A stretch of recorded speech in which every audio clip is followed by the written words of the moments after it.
Oke, selamat pagi semuanya.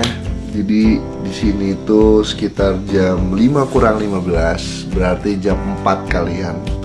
Kita bakal lihat sunrise di Lolai. Jadi ada satu spot tempat gitu namanya Lolai. Itu tuh bagus banget untuk melihat sunrise sama melihat awan di atas kota Toraja ini. So kita bakal ke sana bareng semuanya. Sekarang kita lagi nunggu Mas Habib untuk jemput kita. So kita langsung ke sana ya. Yes, petualangan pun berlanjut. Nah, kali ini gue berusaha untuk bangun pagi demi melihat keindahan alam negeri di atas awan Desa Lolai. Oke, sekarang kita udah nyampe di Lolai, negeri di atas awan. Jadi ini ya katanya adalah spot terbaik di Toraja untuk melihat keseluruhan kota Toraja gitu. Dan kali ini masih gelap nih. Nah, kita kayaknya bakal mampir duduk warung buat ngisi perut dulu. Jadi kita kesana dulu ya. Yuk. Desa Lolai ini berada sekitar 20 km dari ibu kota Kabupaten Toraja Utara, Rantepao. Akhirnya nih mie rebus yang dari tadi kita pesan datang juga. Dan lihat di belakang itu view kita sarapan pagi ini. Selamat makan.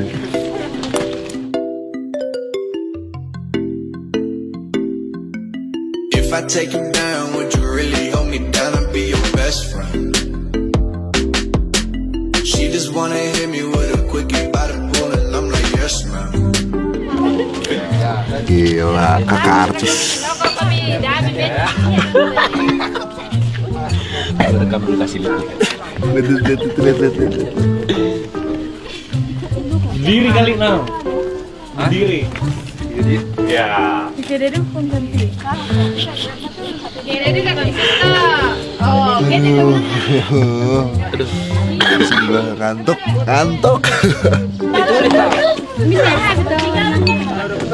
Aduh, sayang banget. Sunrise yang nggak dapat, terus awannya juga nggak dapat. Padahal nih ya katanya, kalau misalkan kita dapat view di sini itu tuh sebagus itu.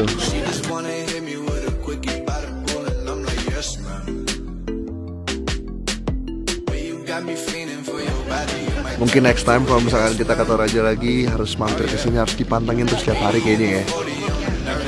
Yaudah, kita bakal balik lagi ke hotel terus bakal lanjut lagi ke tempat-tempat berikutnya. So kita istirahat dulu ya.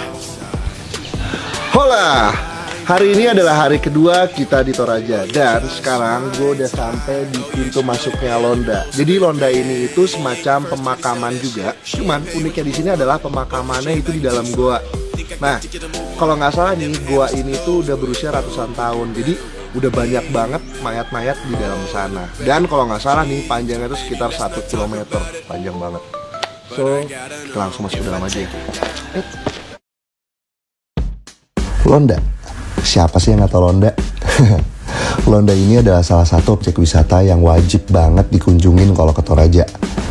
Dan ini tuh udah terkenal banget sampai mancanegara. Soalnya di dalamnya tuh ada ratusan tengkorak dan ribuan tulang belulang yang sebagian tuh udah berumur ratusan tahun. Terus banyak juga peti-peti mati di sini. Ih, makin penasaran deh gue. Kita lihat tuh dalamnya ada apa.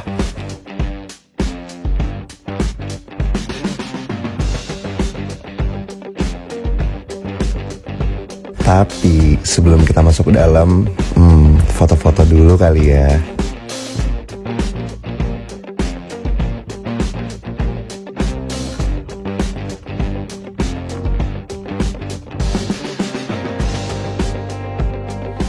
Nah, sekarang gue udah bersama dengan Bapak Dian. Jadi beliau ini adalah pemandu di Londa. Nah, Pak, saya mau tanya, ini kan kuburannya ada banyak banget. Dan terus katanya tuh kuburan dikubur sampai atas. Iya. Nah, itu boleh dijelasin nggak kenapa ada yang di bawah, kenapa ada yang di atas? Jadi kuburan ini termasuk kuburan keluarga yang dikubur di Londa ini sebenarnya dari satu rumpun keluarga. Tapi di dalam satu rumpun keluarga itu masih terbagi 3 tingkatan lagi. Jadi kalau di sini semakin tinggi kuburannya, makin tinggi derajatnya. Oh, jadi semakin tinggi kuburannya, semakin tinggi derajatnya.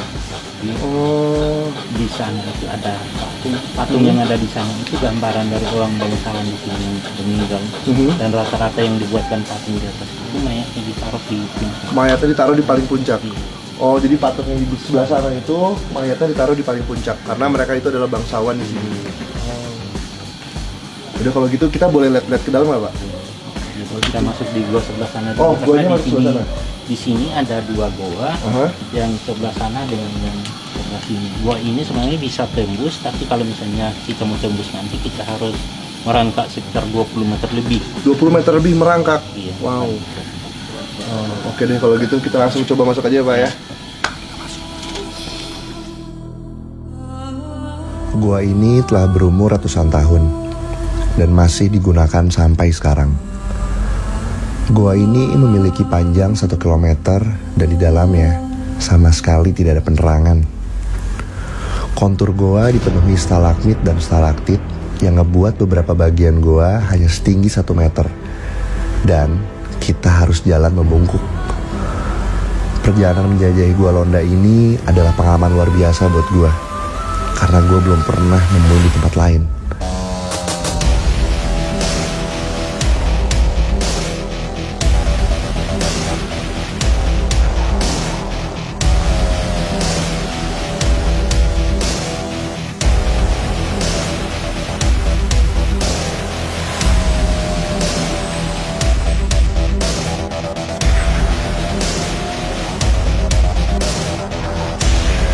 Di bawah ini ada 2 tengkorak di bawah ini kisahnya hampir sama dengan Romeo juga.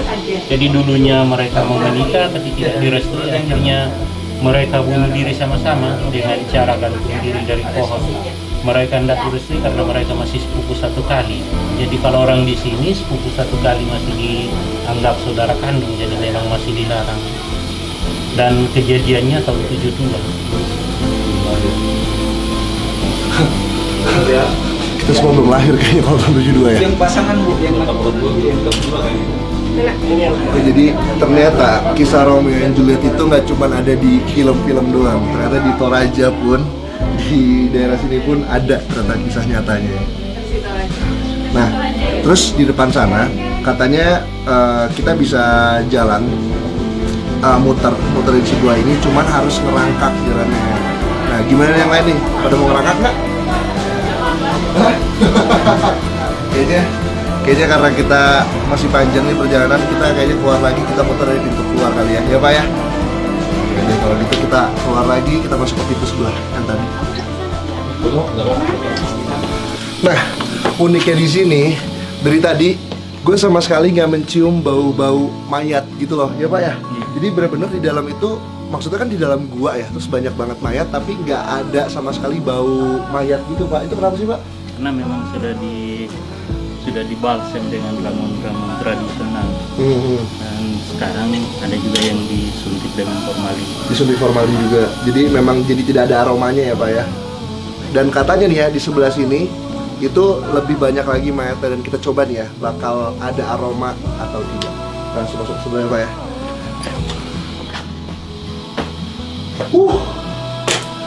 Bener. Ternyata di sini itu lebih banyak mayatnya. Lihat deh. Ini sih tuh peti mati semua, terus tengkorak, dan sama sekali nggak ada aroma-aroma bau mayat gitu. Terus kalau misalkan kalian perhatiin, itu kayak ada semacam banyak rokok, koin, atau banyak sekali sesajen lainnya. Jadi intinya itu adalah kesukaan mereka semasa hidupnya. Yaudah kalau gitu, kita bakal lanjut lagi ke tempat selanjutnya. Jadi tempat selanjutnya itu namanya Lemo. Tempatnya Lemo, namanya Lemo. Jadi itu tempat pembuatan tahu-tahu patung-patung yang tadi di depan sana. Langsung sana ya. Nah, sekarang kita sudah sampai di Lemo, dan di sini adalah pembuatan tahu-tahu. Nah, tahu-tahu ini adalah boneka yang dibuat seperti orang yang meninggal. Jadi kita langsung masuk aja karena bapaknya kebetulan lagi ngerjain tuh. Halo, misi Pak. Ya, Saya boleh tanya-tanya nggak Pak sedikit? silakan. Ini apa? Biasanya nih Pak, kalau untuk pembuatan si tahu-tahu sendiri itu prosesnya berapa lama dan gimana sih cara pembuatannya? Kalau tahu-tahu asli untuk orang meninggal itu jangka waktunya itu sekitar 1 bulan lebih untuk proses kerjanya. 1 bulan lebih untuk proses Ya, kerjanya. baru Kalau di sini khusus untuk souvenir. Jadi beda kalau yang dibikin untuk orang meninggal baru yang ini. Orang meninggal itu dibikinkan ritual. Oke. Bikin. Iya. Kalau Kalau ini bikin biasa kalau di sini. Oh gitu. Kalau orang meninggal itu 1,5 bulan juga sama pembuatannya. Iya. Sama ya, kurang lebih segitu. 1 bulan lebih karena yang bikin rumit itu kalau sekarang sudah dikasih mirip. Harus mirip persis sama orangnya. Ya, semirip mungkin. Oke. Tapi yang dulu itu dia punya muka aja primitif. Nah, contohnya kayak bikin dia punya muka yang Oh, kayak betul-betul gini dulu ya. Oh iya, benar. Kalau sekarang sudah dikasih mirip. Kasih mirip ya. Oke. Itu yang bedanya. Terus ritualnya kalau boleh tahu dalam pembuatan si patung ini, si boneka ini gimana sih, Pak? Kalau bikin ritual itu pertama kali itu kalau mau potong pohon. Potong pohon. Ya. Oh, kayunya ini dari pohon langsung. Ya, baru mau tebang dan ritual. Oh, di situ Ada ritualnya. beberapa ritual. Pertama itu kalau potong pohon itu bikin ritual. Mau start kerja bikin ritual. Oke. Finish kerja bikin ritual. Bikin kemaluan bikin ritual. Oh, jadi benar-benar Istilahnya kalau bikin kemaluan itu namanya malasak kalau itu raja. malasak namanya. Malasak. Oke. Jadi semuanya harus didasarkan dengan ritual ya. Jadi Iya. biar hasilnya pun bagus gitu. Iya ya. Oke deh kalau gitu. Sip, saya mau keliling-keliling dulu ya, Pak. Silakan, kalau gitu. Pak. Terima kasih, Pak. Ya. Kita lihat-lihat yang lain ya. Tahu adalah bahasa Toraja yang berarti orang.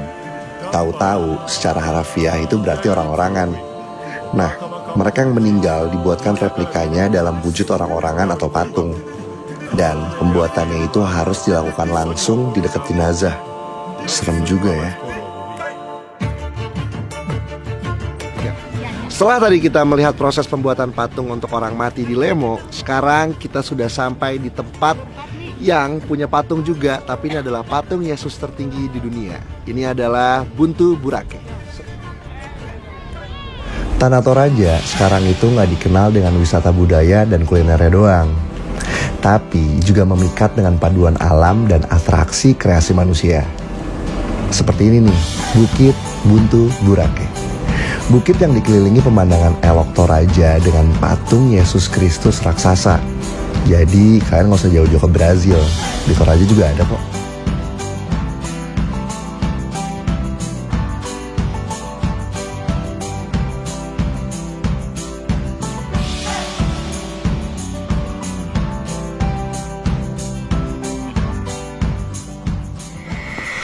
Hai. Oke. Sekarang jam setengah 4 kurang 15, jam 3.15 waktu di Toraja, dan pagi ini kita bakal jalan ke Olon. Olon tuh kayak semacam bukit gitu, jadi kita bakal jalan ke sana kurang lebih sekitar 3 jam. So ya udah deh, kita langsung jalan aja deh, gue udah ngantuk banget. Jalan yuk.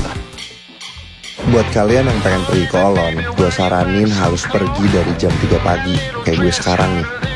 Soalnya untuk sampai ke tempat indah yang tersembunyi, itu tuh pasti perlu memakan perjalanan jauh dan melelahkan. Lihat aja nih gue, 3 jam perjalanan dengan jalan yang cukup terjal. Gokil banget sih ini.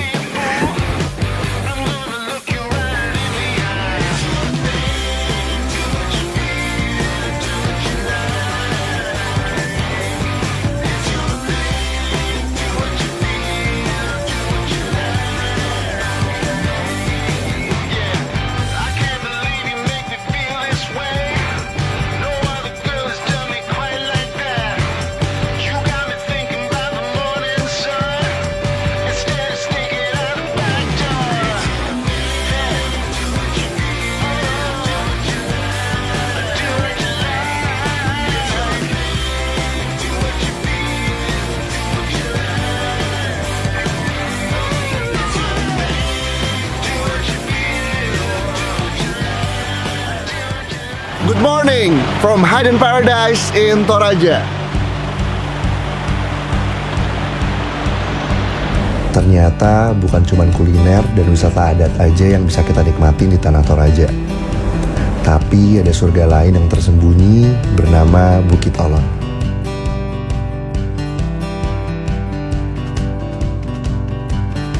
Salah satu hal yang paling gue suka, bukit-bukit di sini itu terpisah dengan sebuah sungai jernih, warnanya biru yang mengalir di sepanjang bukit. Terus kita kayak seru gitu, bisa main air di pinggir sungai sambil menyejukkan diri dari teriknya matahari. Dan yang pasti, sambil menikmati pesona Bukit Olon.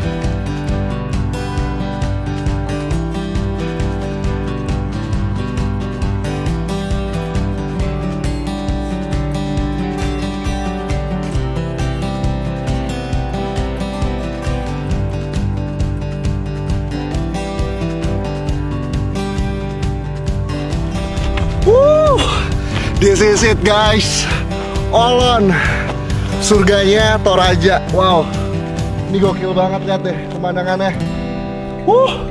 Indah banget.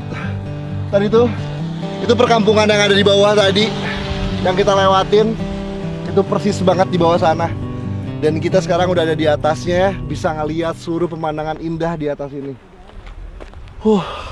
Nggak nyangka, ternyata Toraja punya alam yang super duper indah dan terawat banget di sini. Keren.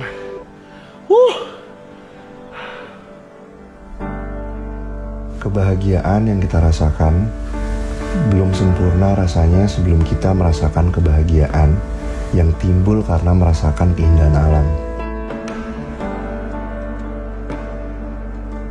Belajarlah dari alam, karena alam bisa memberikan pembelajaran dan keindahan yang tidak ternilai.